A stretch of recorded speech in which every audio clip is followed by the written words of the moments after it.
I've got a bit of a problem, a serious philosophical crisis, as it were. For years, I've preached the gospel of the manual transmission. Save the manuals, I've shouted. I've looked down my nose at paddle shifters and scoffed at two-pedal setups in supercars. But Toyota has done something dangerous. They've put an 8-speed automatic transmission in the GR Corolla, a car I already love, with a manual. And here's the real problem. What if it's actually good? What if, and I can't believe I'm saying this, what if the automatic is the one to get? Today I'm facing my fears, challenging my biases, and we're going to find out if this automatic GR Corolla is an enthusiast car or just another soul-sucking appliance with paddle shifters. What's it like? Buckle up, my friends. Let's go for a drive. I'm your host, Brian Makse, racer, lover of driving fast, fun things, and on this channel, you get reviews for drivers from drivers. Now, if you're a regular viewer of the show, you know I love the GR Corolla. It's an incredible car, and who doesn't love the idea of a hot hatch with 300 horsepower and an incredible all-wheel drive system? Yes, it's been available only as a manual until now, and for 2025, we have this, an 8-speed automatic. And before we get into what it's like to drive, let's have a look at it in a little more depth. We've covered this at length with previous GR Corolla episodes, but this thing is a proper factory special. And by factory special, what I mean is that no one in the aftermarket could recreate what Toyota has done with this GR Corolla. For 2025, the updates start with an additional 22 pounds of torque, suspension tweaks including rebound springs, changes to the springs all around, anti-roll bars, and the rear trailing arm pickup points. The brake ducts have been improved, and then there is, of course, this automatic transmission. Under the hood is a 1.6-liter turbocharged 3-cylinder engine. Transmission choices are a 6-speed manual or an 8-speed automatic. It makes 300 horsepower at 6,500 RPM and 295 pounds of torque from 3,250 to 4,600 RPM. It is all-wheel drive with 3 torque distribution modes, front and rear limited slip diffs, suspensions based around McPherson struts at the front, double wishbones at the rear with conventional dampers, steering's electrically assisted, of course. Brakes are formidable, 4-piston at the front, 2-piece 14-inch rotors. At the back, 2 piston calipers with 11.7-inch discs. Wheels and tires are 18s, and this would normally come fitted with some Michelin Pilot Sport 4S's, but it's winter, so it's winter mode, and Toyota Canada has graciously fitted this GR Corolla with some Bridgestone Blizzaks, and it's been a blast to drive these, thanks Toyota Canada. Curb weight of this GR Corolla is 3,347 pounds, which is 45 pounds heavier than the 6-speed manual GR Corolla. And at this curb weight, under 3,400 pounds, it's practically anorexic by modern standards. It's kind of like finding an Instagram fitness influencer who actually eats carbs. Like I said, we've covered this before, but calling this a Corolla is like calling Mount Everest a bit of a hill. Technically, it's correct, but you're missing the magnitude of what you're dealing with. The GR transformation goes way beyond the badging. They've widened the track, added a proper suspension, and wrapped the whole package in a chassis that's been to the gym. The vents aren't just for Instagram, they're all functional. And on this top spec model, what they've actually done is replace the steel roof panel with a forged carbon fiber piece to save weight where it matters most. And I think when they were developing this car, Toyota looked at every hot hatch in the market and said, hold my sake. Did you know that 80% of you are not subscribed? Yes, it's true. 80% of you are not subscribed. I checked the data. So if you like the content on this channel, do me a solid, hit that subscribe button, make sure you like this. And if you want to support the channel, please hit up our merch store. Links here, links below. Lots of great stuff for driving enthusiasts like us, including our very popular line of Save the Manuals merch. Now back to your regularly scheduled episode.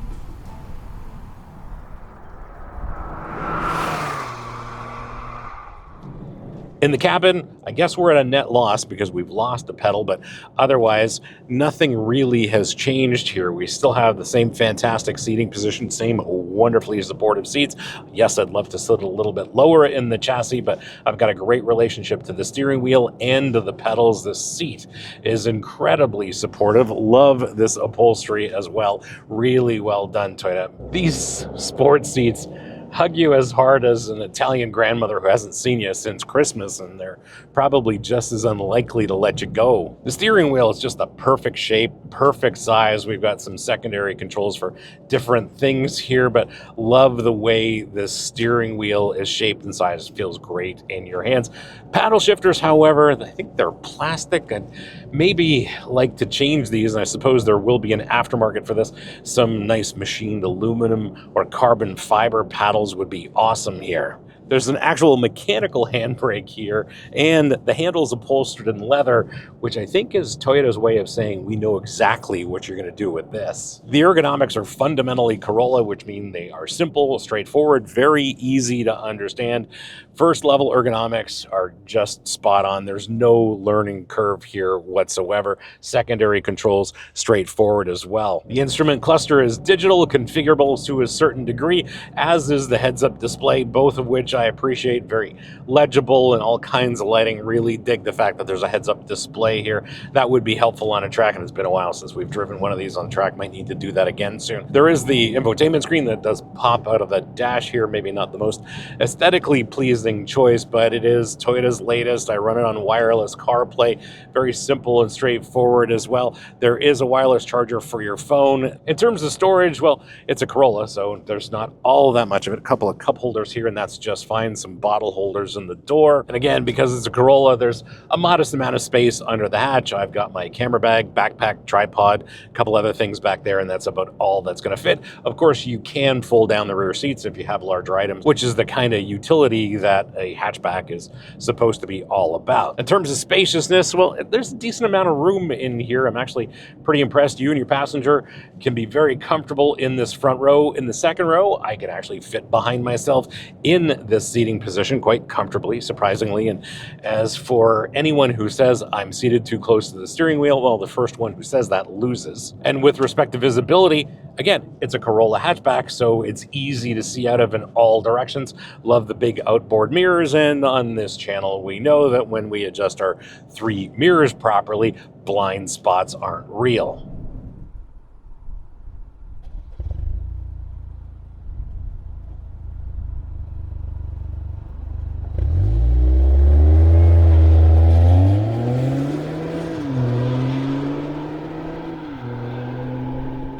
This automatic GR Corolla has one thing that the manual version doesn't, and that is launch control. Setting it up is a little bit unconventional compared to other marques that we've tested, but it's fairly straightforward. Make sure you're in sport or the custom drive mode, hit the traction control button, pull both shift paddles until it acknowledges.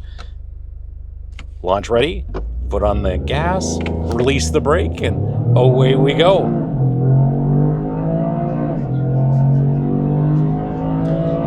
Wow.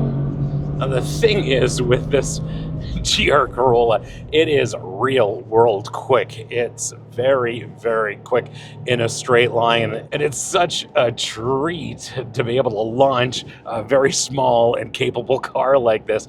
It'll do 0 to 60 in 4.9. Top speed is 143 miles an hour. I'm sure I've talked at length about this 3-cylinder turbo. Sounds great, delivers all the power and all the torque you could ever want. This thing sounds remarkably good, and I think if you didn't know it was a 3-cylinder, there wouldn't really be any clues. I think perhaps the 3 exhaust tips are an external clue, but love the way this sounds both on the inside and the outside. There's plenty to talk about with this automatic transmission, as I've discovered, but the first thing I learned as soon as I got in this GR Corolla, put it in drive, and left from a stop, what I found is that it engages exactly the same way I feather a clutch. I'd love to speak to the engineers about that, but it does exactly the same thing as I would do engaging a clutch from a stop. It's very, very impressive, but it's not just that. It's impressive in many, many ways. Unlike traditional automatics that react to what the car is doing, the control software monitors how you're operating the brake and the throttle to predict what you're planning to do next. Let me put this in perspective. When you're approaching a corner in most automatics, you start braking, the car detects deceleration, then it downshifts, and often too late. This instead feels your initial brake application and thinks, corner coming, driver is going to want engine braking and optimal exit power, then downshifts preemptively. The hardware itself is interesting. There's a clever gear ratio spread that's actually wider than the manuals, giving you both better launch acceleration and more relaxed highway cruising. This isn't a compromise. It's an alternative approach to dealing with an automatic in a performance car like this, and based on the way it drives, it definitely deserves some consideration from us enthusiasts. The transmission shifts quick up and down the box, whether you're in the standard drive mode or in manual mode. There's a little bit of rev matching that goes on downshifts, and for me, it just works flawlessly. No, it's not as lightning quick as a dual clutch, and I suppose it's probably as quick shifting as they could make it. In the normal drive mode, if you are in the manual shift mode, this will upshift for you, but if you're in sport or some of the other driveline configurations, well, it will bounce off the rev limiter like a properly tuned enthusiast automatic transmission. Regardless of the transmission, the driveline here is one of the things that makes this GR Corolla so special. The engine puts out a tremendous amount of power and torque. The all-wheel drive system distributes it appropriately, and there are limited slip diffs at both ends of this GR Corolla, and the way it all works together is just incredible. 3 modes to torque distribution. I do have a favorite, of course. We're in normal, we switch it to gravel, that's cool, and push it for track. And what that means is 70% of the torque split goes to the rear. When, of course, we are on some lower grip surfaces, as I've driven a little bit this week because it is winter, this all-wheel drive system is incredible in terms of the way it puts down power. Regardless of how well resolved the entire driveline is, I really dig the motor. The 3-cylinder turbo, eager to rev all the way to redline, making 300 horsepower. And then, of course, peak torque is right in the middle of the rev range where you need it. The other thing I really dig is that they developed all of this on some snowy Finnish roads. And if you know anything about the Finns, it's that they consider drifting a birthright.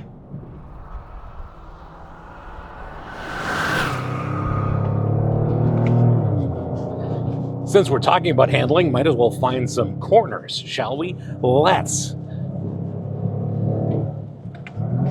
Wow. Tough corner here, off camber on the exit. Very low grip here because it's winter. There's a lot of water and ice on the road, but wow, this thing really comes together in the corners. I think this is really what the GR Corolla is all about. It's what happens in the corners, what you can do with this car. Just incredible. This is enthusiastic about its approach to the corners. It just says, have at it, have fun, and I'll sort it out for you. To be fair, the road surface in this part of the world is horrific, if we're going to use a word. So with the firmly tuned suspension, we do have a little bit extra movement, but what I will say is body and wheel motion is incredibly well controlled, and this is a performance car after all. It's doing exactly what it's supposed to. Wow. Turn-in response, very, very clear. Braking is incredible, and on top of that, what I do find is that there's a bit of steering feel. Chassis feel is exceptional. That gives me so much confidence when I'm hustling this GR Corolla because I can feel exactly what's going on in each of the 4 contact patches. Not only that, chassis balance is impeccable, especially, of course, when you set the torque split to maximum allowable to the rear. This is just such a blast in the corners. Regular viewers of the show know that I'm a brake pedal feel fetishist, and we have such a superb setup here. 4-piston front calipers, 2-piece front rotors. This is just an incredible brake package, and on top of that, they've tuned it to give you fantastic feel and control. I can modulate this on corner entry so precisely. I can adjust the attitude of this GR Corolla when I'm attacking the corners just with the brake pedal alone. It is outstanding. Toyota's approach to handling for this GR Corolla can be summed up as Corners are the new straights. With all of the updates, the result is a car that's subtly better than before. It corners a little flatter, changes direction a little more quickly and confidently, and puts down power a little bit better, all with the kind of confidence usually reserved for people who peak in high school. The suspension, especially the updated springs and these dampers, strike a better balance between comfort and performance than the last work-life balance seminar you went to, but it does prove you can have it both ways as long as GAZOO Racing is engineering it for you. I can't say it enough, this really comes together in the corners, and with its ability to send up to 70% of its torque to the rear wheels, well, you can experience both understeer and oversteer in the same corner if you're talented enough. This is the kind of car that genuinely makes you a better driver, which I think is the highest compliment you can pay a performance car.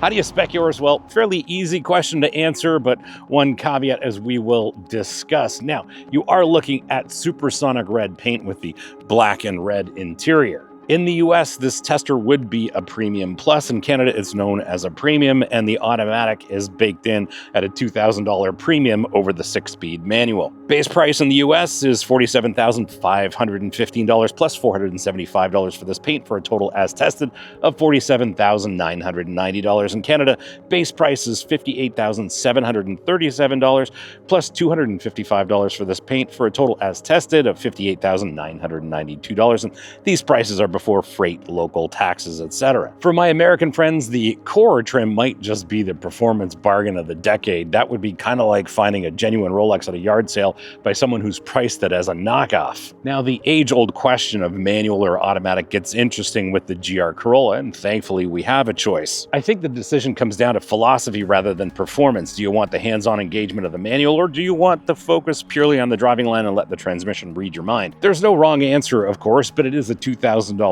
question that says a lot about the kind of driving enthusiast you are. As for me, I would get my GR Corolla in this grade, I would get it in black, and I certainly would get it with a 6-speed manual. As good as this automatic is, save the manuals, my friends. And for my American friends, one of the cool things that Toyota has done for you is if you buy a GR Corolla, you get a NASA membership for 1 year as well as a complimentary track day.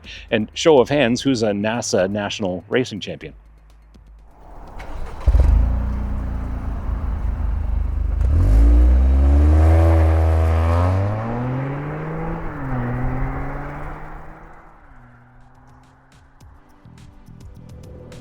My verdict, well, after a week of exploring the performance limits of this GR Corolla with the automatic, I've reached a conclusion that my manual-loving heart didn't expect. The automatic is legitimately good, and it's clear that Toyota's engineers weren't just checking a box here. Is it as engaging as the manual? For purists like me, no. The entire experience and the mechanical connection of a manual transmission and 3 pedals just can't be replicated. But here's the uncomfortable truth. In terms of pure performance, most drivers will be faster with this automatic. And more importantly, this transmission doesn't ruin what makes the GR Corolla special. 300 horsepower, a brilliantly balanced chassis, and that all-wheel drive system all shine through. So here's my verdict. If you love manuals, the GR Corolla 6-speed is still fantastic and worthy of choosing. But this automatic isn't a compromise. It's just a different flavor of GR excellence. And if it brings more enthusiasts into the GR family and keeps these special cars in production longer, then my philosophical crisis has a happy ending after all. Toyota hasn't diluted the GR Corolla. They've made it accessible to more people who deserve to enjoy it. And that's something this manual purist can definitely get behind. After a wonderful week with this automatic GR Corolla, I've actually had to update the automotive truth section of my journal, and entry number 99 says, "Not all automatic performance cars are soulless appliances designed for people who view driving as a chore." Thanks for hanging out with me today and having a look at this 2025 Toyota GR Corolla with the automatic transmission. Anyway, hope you liked this episode, and if you did, you're not new, you know what to do. Smash the subscribe button, turn on your notifications, like this, and as always, sharing is caring. So please share this with your friends, especially on Reddit, because on Reddit, they really need to see reviews for drivers from drivers. If you have any questions or comments, please leave them in the comments below. I'll get back to you as soon as I can. And if you want to support the channel, please hit up our merch store. Links here, links below. Lots of great stuff for driving enthusiasts like us, including our very popular line of Save the Manuals merch, and this GR Corolla with the manual is chef's kiss. Anyway, thanks again for watching. We'll see you again next time, and remember, cars don't understeer by themselves, not even Toyota GR Corollas.